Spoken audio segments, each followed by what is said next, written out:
جابر حکمران کے سامنے کلمہ حق کہنے والے۔ ابو جعفر منصور کی کوئی بحث ہو رہی تھی اپنی بیوی کے ساتھ، تو اس نے کہا میری بات تو نہیں مانے گی، کسی بزرگ کو، کسی عالم کو، کسی شیخ الحدیث کو بلاتے ہیں، ان سے فیصلہ کروا لیتے ہیں۔ تو بیوی حرہ نے کہا، اس نے کہا ہاں، پر جسے بلانا ہے منتخب میں کروں گی۔ ابو جعفر منصور نے کہا ٹھیک ہے، بتاؤ کس بزرگ کا فیصلہ مانو گی؟ بیوی نے کہا میں امام اعظم ابو حنیفہ کا فیصلہ مانوں گی۔ امام اعظم ابو حنیفہ کو بلایا گیا، بادشاہ کے دربار میں آپ حاضر ہیں، تشریف لے گئے ہیں۔ بادشاہ کی بیوی پردے کے پیچھے ہے، بادشاہ بیٹھا ہے اور امام اعظم تشریف فرما ہے۔ بادشاہ نے کہا ایک مسئلہ پوچھنے کے لیے آپ کو تکلیف دی ہے، یہ بتائیں اسلام میں مرد کتنی شادیاں کر سکتا ہے؟ امام اعظم نے فرمایا 4۔ بیک وقت 4 نکاح جائز ہیں، ایک وقت میں 4 بیویاں مرد اپنے نکاح میں رکھ سکتا ہے۔ جب آپ نے یہ مسئلہ بیان کیا تو بادشاہ اپنی بیوی کی طرف متوجہ ہوا، سن رہی ہو، جن کا نام تو نے لیا تھا انہوں نے مسئلہ بتا دیا ہے، 4 نکاح مرد کر سکتا ہے۔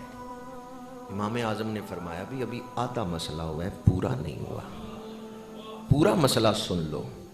ابو جعفر منصور نے کہا پورا مسئلہ بیان فرمائے۔ فرمایا یہ 4 کی اجازت اسے ہے جو انصاف کرنے والا ہو، جو انصاف نہیں کر سکتا، جو ظلم کرنے والا ہے، جو بیلنس نہیں رکھ سکتا، جو اعتدال نہیں رکھ سکتا، جو ہر بیوی کے ساتھ انصاف نہیں کر سکتا، اگر وہ دوسرا نکاح کرتا ہے تو گناہگار ہوگا، اگر وہ دوسرا نکاح کرتا ہے تو گناہگار ہوگا۔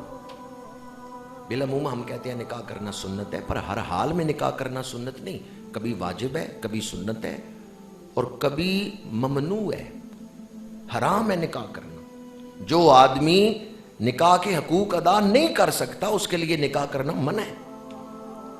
جب امام اعظم نے پورا مسئلہ بیان کیا، بادشاہ نے سر جھکا لیا، خاموش ہو گیا۔ امام اعظم اٹھ کے تشریف لے آئے، بادشاہ کے سامنے پورا دین بیان کیا۔ آج کل بعض لوگ آدھا ہی مسئلہ سنتے ہیں، بھی 4 جائز ہیں، 4 جائز ہیں، ہر حال میں 4 جائز ہیں؟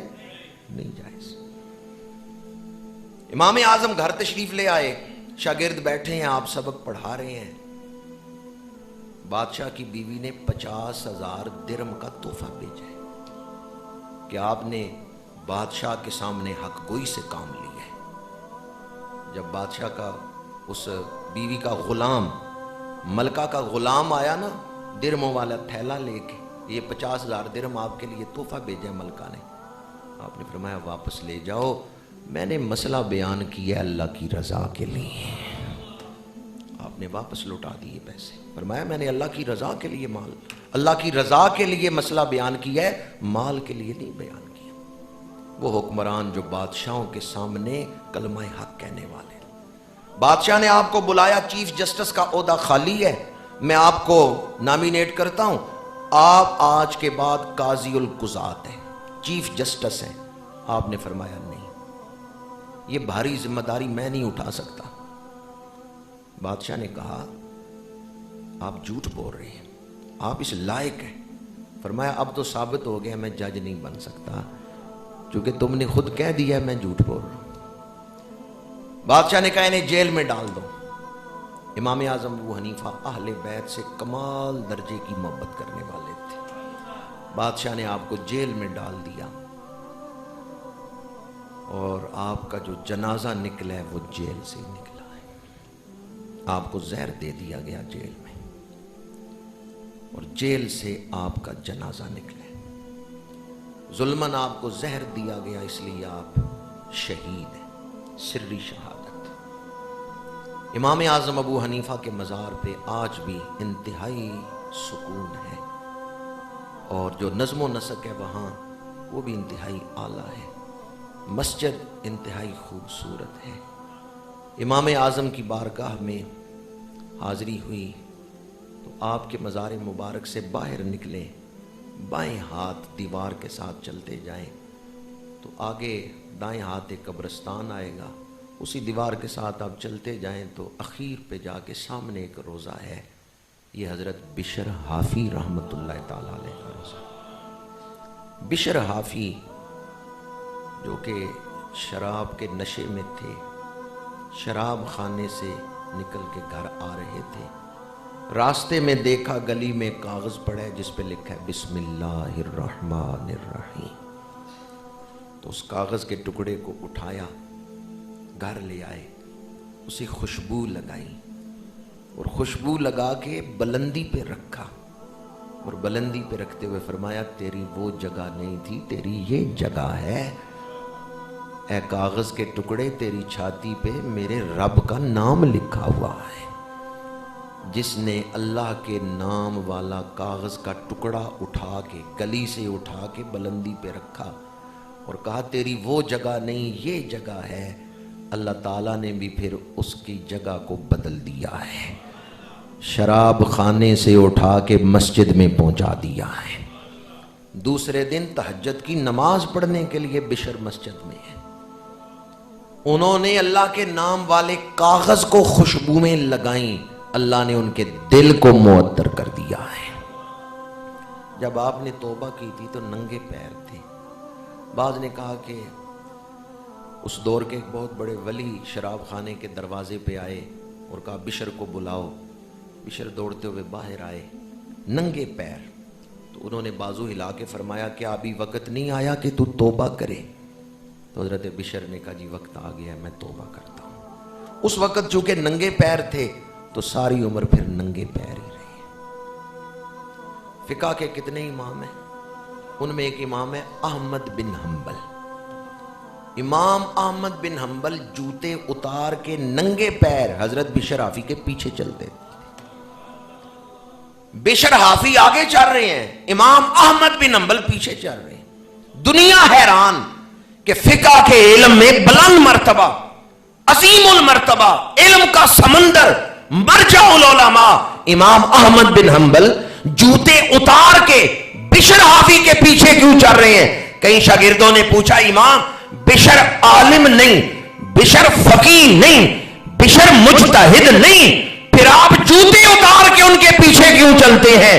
امام احمد بن حنبل نے فرمایا شریعت کے احکام کا علم میرے پاس ہے، شریعت والے کا علم بشر حافی کے پاس ہے۔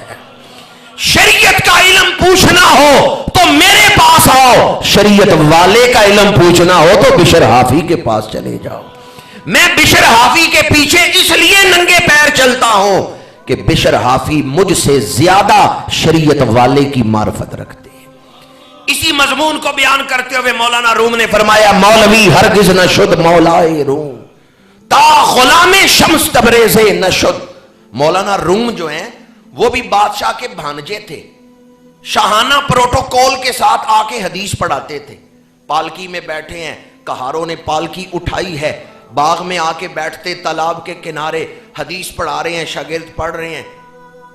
بادشاہ کے جو رشتہ دار تھے تو شاہانہ پروٹوکول کے ساتھ آتے۔ دنیا نے دیکھا آج ایک درویش کے پیچھے ننگے پیر چل رہے ہیں، حضرت شمس تبریزی کے پیچھے۔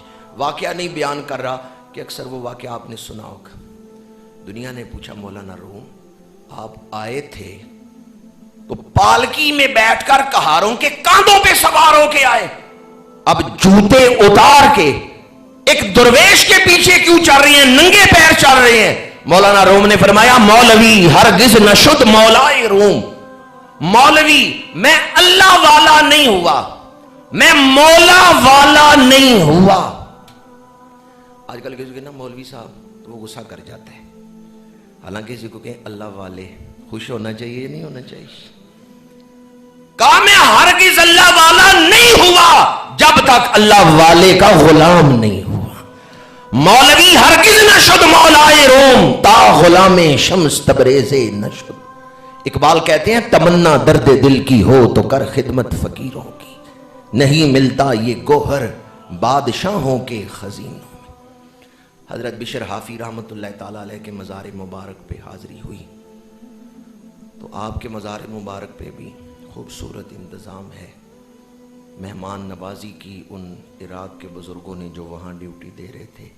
کھجوریں انہوں نے تمام زائرین کو پیش کی، پانی پیش کیا، کھجوریں پیش کی، وہاں سے ہم نکلے تو اب جس ہستی کی طرف جا رہے تھے وہ درود شریف کے حوالے سے اور حضرت جنید بغدادی کے خلفاء کے حوالے سے بڑی شان رکھتے ہیں. حضرت ابو بکر شبلی رحمۃ اللہ تعالی. حضرت بشر حافی کے مزار سے حضرت ابو بکر شبلی کے مزار کی طرف جائیں تو گلیاں بتاتی ہیں کہ جنگ کیا حالات پیدا کرتی ہیں اور حکمرانوں کے غلط فیصلے قوموں پر کیا اثر انداز ہوتے ہیں. حضرت ابو بکر شبلی رحمۃ اللہ تعالی علیہ کے مزار مبارک پہ حاضری ہوئی. یہ شبلی کون ہیں؟ بغداد میں ایک محدث تھے حضرت ابو بکر مجاہد رحمۃ اللہ تعالی علیہ. حدیث پاک پڑھاتے تو حدیث پڑھانے کے دوران اگر کوئی بادشاہ آ گیا نا تو وہ بیٹھے رہتے، سبق پڑھاتے رہتے. یہ نہیں کہتے تھے بادشاہ آ گیا تو اٹھ کے استقبال کرتے، نہیں، درس دیتے رہتے. ایک دن شاگردوں نے دیکھا